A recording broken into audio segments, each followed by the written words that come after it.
할렐루야. 성삼위 하나님의 크신 은혜와 은총이 여러분 가운데와 우리의 예배 가운데 충만하시기를 주님의 이름으로 축복합니다. 오늘은 독선적 열정의 폐단이라는 제목으로 5번째 말씀을 드리게 됩니다. 우리들의 삶 가운데서 나도 모르게 혹은 의도적으로 공명심과 명예욕이 고개를 쳐들고 올라오는 것에 대해서 우리는 철저하게 경계해야 됩니다. 왜냐하면 그것이 가져오는 폐단이 너무 크기 때문에 그렇습니다. 폐단이라고 하는 말은 어떤 일이나 행동에서 나타나는 좋지 않은 경향이나 해로운 현상을 가리켜서 폐단이라고 합니다. 독선적 열정, 공명심과 명예욕, 이것은 결국 자기 자신과 그리고 타인에게 해롭다라고 하는 것입니다.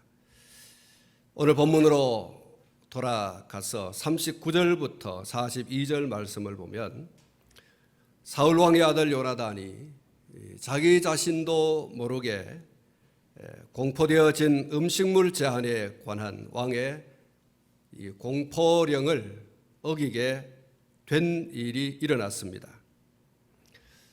이런 경우에 성경은 고의성 없는 잘못이라고 규정을 하고 있습니다. 자기가 들어보지 못했고 그 결정을 할 때에 함께 동참을 하지 않았고 그렇기 때문에 그 공표령에 의한 어떤 내용도 행하게 되어졌을 때 그것을 의도된 것이다라고 할 수 없는 고의성이 없는 그런 것이라고 할 수가 있죠. 이런 고의성이 없는 잘못이 저질러졌을 때 그것을 용서받고 해소하는 길과 방법을 성경이 제시하고 있습니다. 레위기 4장 13절 14절 말씀에 보면 만일 이스라엘 온 회중이 여호와의 계명 중 하나라도 부지 중에 범하여 허물이 있으나 스스로 깨닫지 못하다가 그 범한 죄를 깨달으면 회중은 수송아지를 속죄제로 드릴지니 하고서 이렇게 부지 중에 범한 잘못에 대해서 속죄할 수 있는 그 죄를 씻을 수 있는 방법과 길을 제시해 주고 있는 것입니다. 레위기 4장 22절로 24절 말씀에 만일 족장이 그의 하나님 여호와의 계명 중 하나라도 부지 중에 범하여 허물이 있었는데 그가 범한 죄를 누가 그에게 깨우쳐 주면 그는 흠없는 순념소를 예물로 가져다가 그 순념소의 머리에 안수하고 여호와 번제물 잡는 곳에서 잡을지니 이는 속죄제라 이렇게 말씀을 하고 있습니다. 레위기 4장 27절로 28절에 만일 평민의 한 사람이 여호와의 계명 중 하나라도 부지 중에 범하여 허물이 있었는데 그가 범한 죄를 누가 그에게 깨우쳐 주면 그는 흠없는 암염소를 끌고 와서 그 범한 죄로 말미암아 그것을 예물로 삼아 이렇게 말씀하고 있습니다. 성경은 부지 중에 범한 죄, 부지 중에 범한 잘못이 있다고 하면 이렇게 해서 그 부지 중에 범한 죄와 허물을 씻으라 이렇게 말씀을 하고 있습니다. 결코 부지 중에 범한 죄가 용서받을 수 없는 죄라고 말하고 있지 않다는 사실이에요. 그렇다면 오늘 요나단이 범한 이 아버지의 명령, 여호와께 맹세하고 한 이 금지 공포령에 대해서 그것을 너무나 배가 고픈 나머지 행해버렸다고 하면 이 사울이 얼마든지 용서해주고 얼마든지 그것을 속죄받을 수 있는 길을 제시해서 그 죄를 용서해 줄 수 있었습니다. 얼마든지 그럴 수 있습니다. 그런데 사울은 자기 맹세에 갇혀서 자기의 아들마저도 죽이려고 하는 이런 모습을 보여주었습니다. 우리는 사울 왕이 39절에서 이스라엘을 구원하신 여호와께서 살아계심을 두고 맹세하노니 내 아들 요나단에게 있다 할지라도 반드시 죽으리라고 한 이 맹세가 너무나 가볍고 경솔한 맹세라고 말하지 않을 수가 없습니다. 어떤 결과가 있다면 그 결과에 대한 과정, 소위 정황을 잘 살펴서 판단을 해야 하는데 사울은 전혀 그런 절차를 생략한 채 덥석 맹세부터 입으로 쏟아내버렸습니다. 성경에는 맹세에 관해서 이렇게 가르치고 있습니다. 마태복음 5장 33절로 36절 말씀에 또 옛사람에게 말한 바 헌맹세를 하지 말고 내 맹세한 것을 주께 지키라 하였다는 것을 너희가 들었으나 나는 너희에게 이르노니 도무지 맹세하지 말지니 하늘로도 하지 말라. 이는 하나님의 보좌임이요 땅으로도 하지 말라. 이는 하나님의 발등상임이요 예루살렘으로도 하지 말라. 이는 큰 임금의 성임이요 내 머리로도 하지 말라. 이는 내가 한 터럭도 희고 검게 할 수 없음이라. 이렇게 말씀하고 있습니다. 야고보서 5장 12절 말씀에도 무엇보다도 맹세하지 말지니 이렇게 말하고 있습니다. 사랑하는 성도 여러분, 때로 우리가 맹세할 수도 있습니다. 맹세할 때가 있습니다. 서약할 때가 있죠. 그러나 바쁘다, 또 급하다, 그렇게 해서 생각 없이 경솔하게 맹세하지 말아야 합니다. 우리가 맹세할 때가 있다고 한다면 정말 신중하게 한 번 더 생각해보고 한 번 더 생각해 보아서 그 맹세 이후에 올 어떤 결과들을 한번 계산해보고 그리고 나서 맹세하더라도 맹세를 해야 하는 것입니다. 왜냐하면 그 맹세가 발목을 잡고 또 사람의 목숨을 끊어놓는 아주 위험한 것이기 때문에 그렇습니다. 실제로 성경 말씀에 입다라고 하는 분이 있는데 이분의 경우가 바로 그런 경우입니다. 뒤를 생각하지 않는 거예요. 그냥 급하다고 그냥 함부로 하나님 앞에 맹세를 해버리고 난 다음에 얼마나 정말 하늘이 무너지는 것 같은 고통과 아픔을 겪는지 모릅니다. 사사기서 11장 29절로 40절 말씀에 보면 그 기가 막힌 사연이 기록이 되어져 있습니다.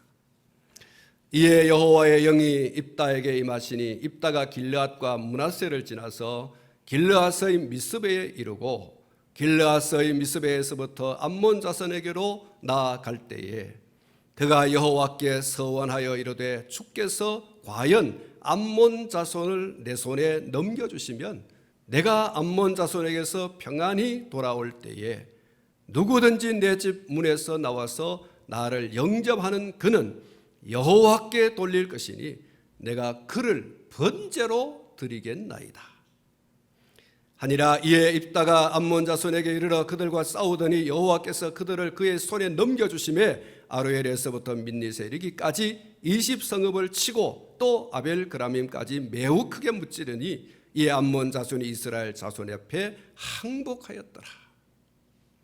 입다가 미스바에 있는 자기 집에 이를 때에 보라 그의 딸이 소고를 잡고 춤추며 나와서 영접하니 이는 그의 무남 동녀. 입다가 그를 이를 보고 자기 옷을 찢으며 이르되 어찌할꼬 내 딸이여 너는 나를 참담하게 하는 자요 너는 나를 괴롭게 하는 자 중에 하나로다. 내가 여호와를 향하여 입을 열었으니 능히 돌이키지 못하리로다 하니 딸이 그에게 이르되 나의 아버지여 아버지께서 여호와를 향하여 입을 여셨으니 아버지의 입에서 낸 말씀대로 내게 행하소서. 이는 여호와께서 아버지를 위하여 아버지의 대적 암몬 자손에게 원수를 갚으셨음이니이다 하니라. 또 그의 아버지에게 이르되 이 일만 내게 허락하사 나를 2달만 버려 두소서. 내가 내 여자 친구들과 산에 가서 나의 처녀로 죽음을 인하여 애국하겠나이다 하니 그가 이르되 가라 하고 2달을 기한하고 그를 보내니 그가 그 여자 친구들과 가서 산 위에서 처녀로 죽음을 인하여 애곡하고 2달 만에 그의 아버지로 돌아온지라.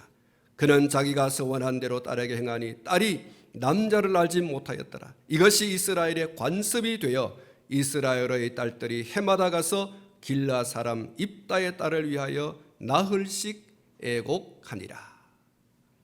사랑하는 성도 여러분, 얼마나 가슴 아픈 이야기입니까? 입다는 사실 기생의 아들로 태어났습니다. 본처의 자식이 아니라 첩의 자식이었습니다. 그는 아버지가 있지만 내놓고 내 아버지다 이렇게 부를 수 없고 할 수 없는 기막힌 출생의 비밀을 가지고 있는 사람이었습니다.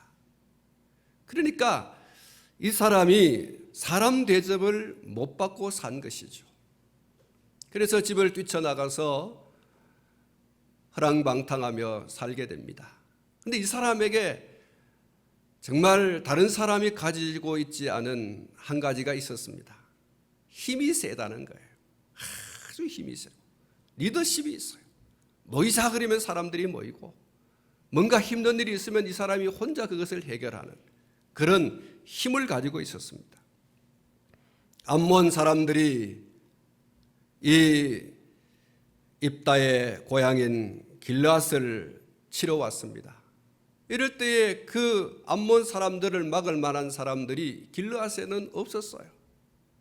그래서 길앗 사람들이 떠오른 사람이 입다였습니다. 힘이 강대한 사람, 리더십이 있는 사람, 이 입다에게 찾아가서 도움을 구하자. 이렇게 해서 이 길앗의 장로들이 입다를 찾아가게 되어졌습니다. 길앗의 장로들이 입다에게 이런 제안을 했습니다. 당신이 만약 암몬의 손에서 우리를 건져주면 당신은 우리의 우두머리가 될 것입니다.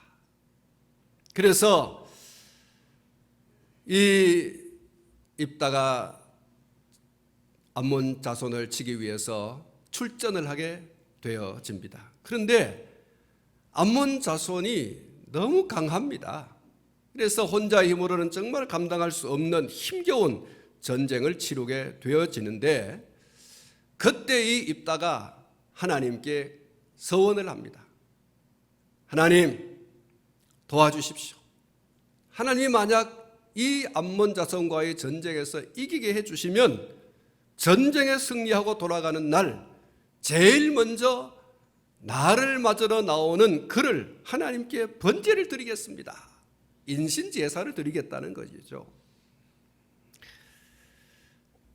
정말 무모한 그런 약속을 하나님께 했다고 볼 수가 있습니다. 물론 전황이 너무 다급한 상황이고 그 전쟁에서 이겨야 하지만 그동안 그가 겪은 서러움, 첩의 자식으로 태어났고 또 기생의 자식으로 태어났고 사람들에게서 사람 대접받지 못한 아버지를 아버지라 부를 수 없는 이런 기가 막힌 사연을 살아온 그였기 때문에 그 모든 것을 일거에 바꿀 수 있는 그런 기회를 그가 잡았지 않습니까?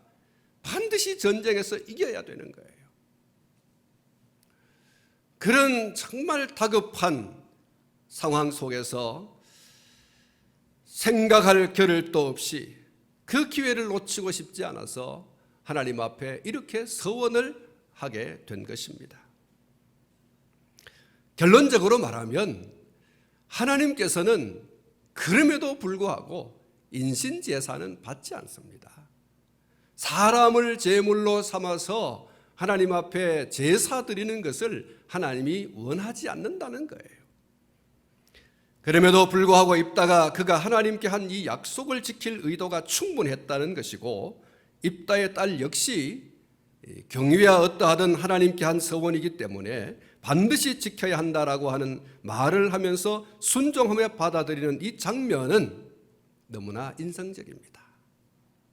인신제사를 원하지 않는 하나님이지만 그러나 그 약속을 지키려고 하는 이 입다의 이 자세, 또 아버지의 그 서원한 것을 정말 이해할 수 없는 것이지만 아버지가 하나님께 한 맹세이기 때문에 순종함으로 받아들이려고 하는 이 입다의 딸의 이야기는 정말 우리의 가슴을 좀 뭉클하게 하는 그런 부분이라고 할 수가 있습니다. 아무튼 이렇게 자기 목적 달성을 위해서 한 번 더 생각을 해보고 하나님 앞에 서원을 했더라고 한다면 이렇게 가슴이 찢어지는 아픔을 겪지는 않았을 거다.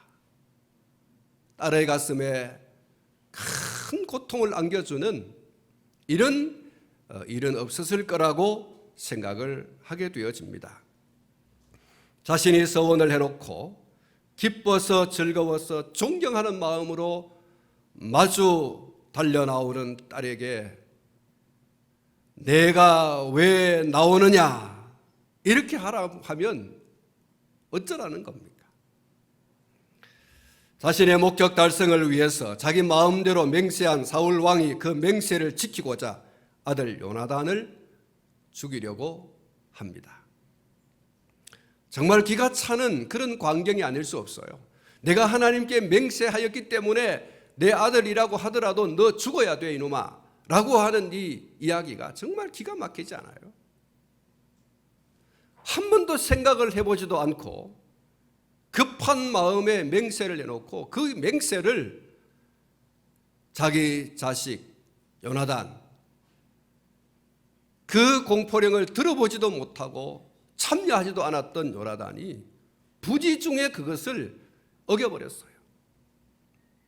그렇다면 요나단이 한번 생각해 봐야 되지 않겠습니까? 하나님께 맹세를 했다고 하더라도 한 번 더 생각을 해보고 이거 속죄할 수 있는 방법이 없을까? 이것을 좀 회복할 수 있는 방법이 없을까? 그렇게 궁구해야 되지 않겠습니까? 그런데 무작정 그는 죽여야 된다고 말하고 있습니다. 사랑하는 성도 여러분, 이렇게 하지 않기를 바랍니다. 맹세하는 것 괜찮습니다. 서원하는 것 괜찮습니다. 약속하는 것 괜찮습니다.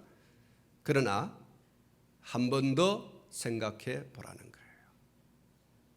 하나님 앞에 어떤 약속을 하든 어떤 서원을 하든 어떤 맹세를 하든 할 수 있지만 한 번 더 생각해 보라는 거예요.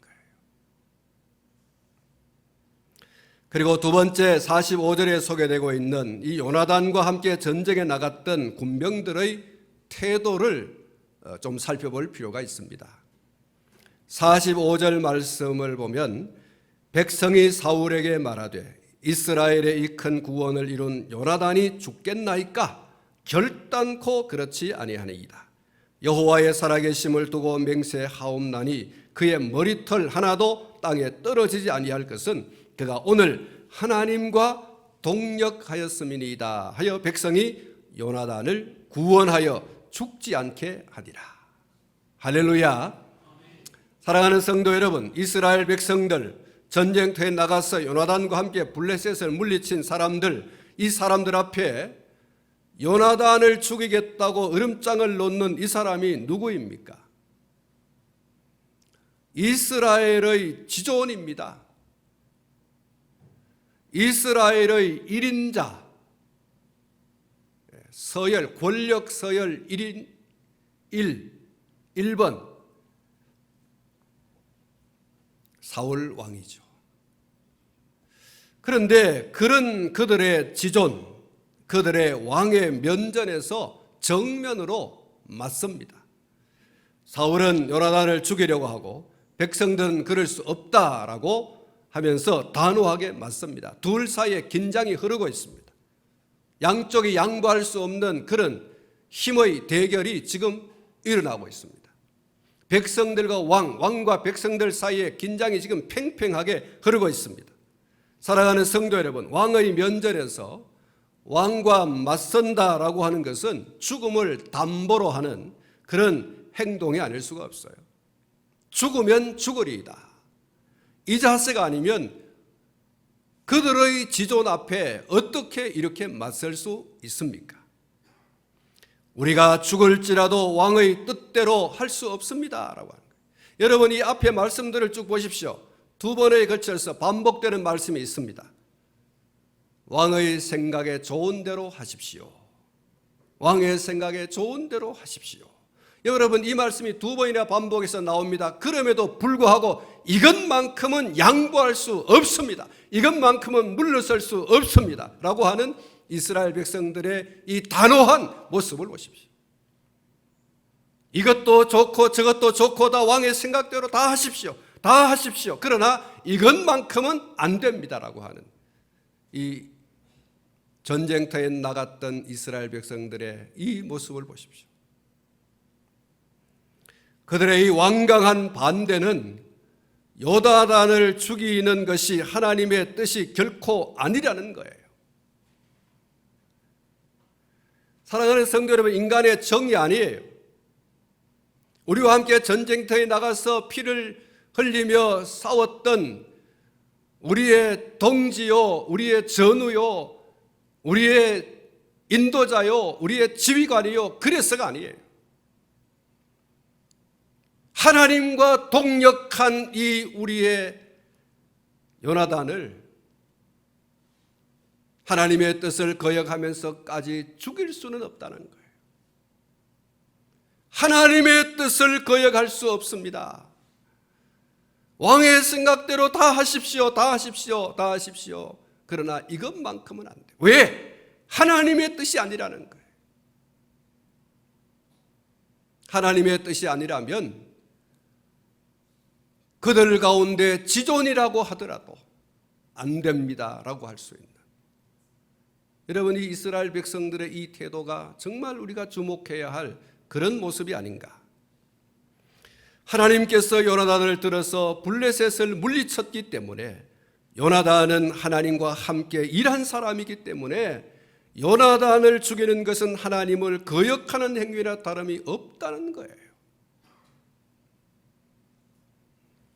아까 말씀을 드린 것처럼 그들은 어떤 정리를 따라서 인간적인 어떤 정을 의지해서 안 된다라고 하는 게 아니에요. 하나님의 뜻이 아니라는 거예요. 하나님의 뜻을 받들어서 전쟁에 나아갔고 하나님과 함께 동역하여 전쟁에서 승리를 거둔 요나단이라는 거예요. 이런 하나님과 일한 이 사람을 죽이는 것이 어떻게 옳은 것이냐는 거예요.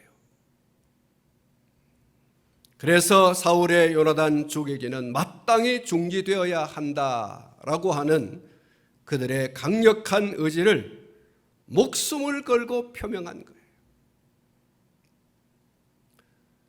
말씀을 드린 것처럼 그들의 지존을 상대하는, 그들의 왕과 상대하여서 맞선다고 하는 것은 죽기를 각오하지 않으면 안 되는 일이에요. 그런데 이 사람들이 죽기를 각오하고 맞섰습니다. 그들의 이익과 유익을 위한 것이 아니에요. 사울처럼 무슨 공명심이나 무슨 명예욕 때문에 그런 것도 아니에요. 무엇 때문에 그랬습니까? 하나님의 뜻이 아니라는 거예요. 하나님과 함께 일하는 이 사람을 어떻게 당신이 죽일 수가 있습니까? 그의 머리털 하나도 떨어지지 아니할 것입니다. 여러분, 머리털 하나도 건드리면 안 된다고 그러지 않습니까? 얼마나 강력해요. 목숨을 끊어놓는 것이 아니라 머리털 하나도 상하게 할 수 없습니다라는 거예요. 그만큼 이 이스라엘 백성들은 요나단을 살리는 것이 하나님의 뜻이라고 하는 것을 강력하게 표명을 하는 거예요. 정말 대단한 백성들이 아닐 수가 없어요. 진리를 말하고 진실을 말하고 정의를 말하는 사람은 이 정도 돼야 합니다. 진리를 말하고 진실을 말하고 정의를 말하다가 죽을 수도 있다. 그리고 죽겠다. 그 정도가 돼야 된다는 거예요. 이런 목숨을 내놓고 진리를 말하고 진실을 말하고 정의를 말하는 사람 때문에 진리와 진실과 정의가 전해지고 그리고 지켜지는 줄로 믿습니다. 오늘 우리가 사는 세상 가운데는 이런 정의의 관념이 무너진 곳이 얼마나 많은지 모릅니다. 얼마나 진실이 거짓에 가려지는지 모릅니다. 사랑하는 성도 여러분, 진리를 말하고 진실을 말하고 정의를 말하다가 죽을 수도 있습니다. 그러나 죽기를 각오하고 진리를 지켜야 되고 진실을 말해야 되고 정의를 말해야 됩니다. 때로는 군중들 때문에 진리와 진실과 정의가 묻혀질 수도 있습니다. 그 수적인 어떤 힘에 밀려서 그리고 지금 가지고 있는 권력의 어떤 힘 때문에 그것이 묻혀지고 가려질 수도 있습니다. 그러나 그렇게 묻혀진 진리와 진실과 정의는 그냥 묻혀지느냐, 그냥 그것이 없어져 버리느냐, 그렇지 않습니다. 그것은 곧 되살아나게 돼 있습니다. 그래서 진리를 말하고 진실을 말하고 정의를 말하는 사람들은 지금 당장 그것이 드러나지 않고 명백하게 그것이 밝혀지지 않는다 하더라도 그럼에도 불구하고 진리를 말하고 진실을 말하고 정의를 말해라. 안나스와 가야바 그리고 빌라도 그리고 더하여서 이스라엘 백성들이 자신을 가리켜서 하나님의 아들이라고 말하는 예수님을 참남하다 그렇게 하면서 십자가에 못 박았습니다. 그리고 예수님은 다 이루었다라고 하시면서 숨을 거두셨습니다. 무덤에 장사 지낸 바 되셨습니다. 그렇게 죽고 장사 지낸 바 되신 예수님께서 어떻게 되셨습니까? 예수님은 당신께서 말씀하시던 대로 죽은 자들 가운데서 사흘 만에 다시 살아나신 줄로 믿습니다. 할렐루야. 사랑하는 성도 여러분, 사람들이 권력의 힘으로 군중의 어떤 힘으로 그 수적인 어떤 힘으로 진리를 묻어버리고 진실을 묻어버리고 정의를 묻어버릴 수 있습니다. 그러나 그것은 결코 묻혀지지 않습니다. 결코 그것은 사라져 없어져 버릴 수가 없는 겁니다. 그것이 바로 예수님의 죽음과 부활 사건을 통하여 우리에게 잘 말씀해 주고 있습니다. 그러므로 진리를 말하고 진실을 말하고 정의를 말하는 사람들은 부딪힐 수 있지만 강력한 그 힘 앞에 수적인 힘 앞에 무릎을 꿇을 수밖에 없는 상황이 올 수도 있지만 그럼에도 불구하고 말해야 됩니다. 김영삼 대통령께서 그런 말을 했지 않습니까? 닭의 목을 비틀어도 새벽은 온다고. 틀림없이 진실이 밝혀지고 진리가 승리하게 되고 정의가 승리하게 될 줄로 믿습니다. 사랑하는 성도 여러분, 때로는 진리와 진실과 정의가 비진리와 거짓과 불의한 세력에 의해서 누군가의 계략에 의해서 영원히 묻혀지는 듯 하지만 결코 그렇지 않습니다. 반드시 진리가 이기고 반드시 진실이 이기고 반드시 정의가 이기게 되어 있습니다. 그러니 조금은 힘이 들고 괴롭고 시련이 짓눌러 올 수도 있지만 진리 편에 서야 되고 그리고 진실 편에 서야 되고 정의 편에 서야 합니다. 진리를 말하고 진실을 말하고 정의를 부르짖어야 하는 것입니다. 마태복음 10장 28절 말씀에 보면 몸은 죽여도 영혼은 능히 죽이지 못하는 자들을 두려워하지 말고 오직 몸과 영혼을 능히 지옥에 멸하실 수 있는 일을 두려워하라.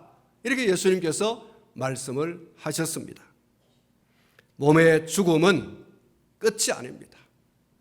세상 권력의 힘으로 진리와 진실과 정의를 말하는 사람들을 죽일 수 있어요. 그러나 여러분, 그것이 끝이 아니라고 하는데 오늘 저와 여러분들이 주목할 필요가 있어요. 죽음 넘어 천국과 지옥이 있습니다. 사람들의 판단이 전부가 아닙니다. 그 판단을 넘어서 하나님의 최고의 심판이 있습니다. 가장 정의로우신, 가장 공의로우신, 공법과 정의를 물같이 하수같이 흐르게 하시는 하나님이 서 계십니다. 그러므로 사람 앞에서 사는 사람이 아니라 하나님 앞에서 사는 사람이 되어야 할 줄로 믿습니다. 삼위 하나님 자신이 진리요 진실이요 정의인 것입니다. 그러므로 진리가 이기고 진실이 이기고 정의가 이기는 것입니다. 하나님께서 이기게 하시는 줄로 믿습니다. 사랑하는 성도 여러분, 자기 자신의 헛된 맹세, 독선적인 열정으로 한 맹세 때문에 하나님과 동력한 사람을 죽이려고 하는 이 사울의 모습 속에서 혹시 우리 속에는 이런 게 없느냐? 자기 자신의 독선적인 열정 때문에 하나님과 동력하는 사람을 죽이려고 하지 있지 않느냐? 오늘 그것을 우리 속에서 몰아내지 않으면 안 될 것입니다. 이에 맞서서 하나님과 함께 동력한 요나단을 살려내려고 의연히 맞서는 백성들의 이 하나님의 편 사람들의 모습, 여러분 이 모습을 오늘 저와 여러분들이 정말 주목해야 됩니다. 죽음을 담보로 해서 정의를 부르짖는 이 백성들의 모습, 말씀을 드린 것처럼 인간적인 어떤 정의 아닙니다. 인간적인 어떤 관계가 아니에요. 누구 때문에 이렇습니까? 하나님 때문에 그렇습니다. 하나님의 말씀을 의지하여서 전쟁터에 나가고 하나님과 함께 일하고 하나님으로 인하여서 승리하고 돌아온 이 사람을 어찌하여 죽이려고 합니까? 라고 맞서는 이 사람들 보세요. 다른 거 다 당신 뜻대로 하십시오. 다 당신 뜻대로 하십시오. 그러나 하나님의 뜻을 어기면 안 됩니다. 하나님의 뜻을 거역하면 안 됩니다. 라고 맞서는 이 사람들 보세요. 여러분 사울보다 더 깨어있는 이스라엘 백성들의 이 모습을 보세요. 오늘 저와 여러분들이 이래야 됩니다. 사랑하는 성도 여러분, 하나님의 뜻 앞에 굴복할 줄 알고 하나님의 뜻 앞에 순종할 줄 알고 하나님의 그 뜻 때문에 내 목숨을 담보로 내놓을 수 있는 사람, 이 사람이 오늘 저와 여러분이 되어야 할 줄로 믿습니다.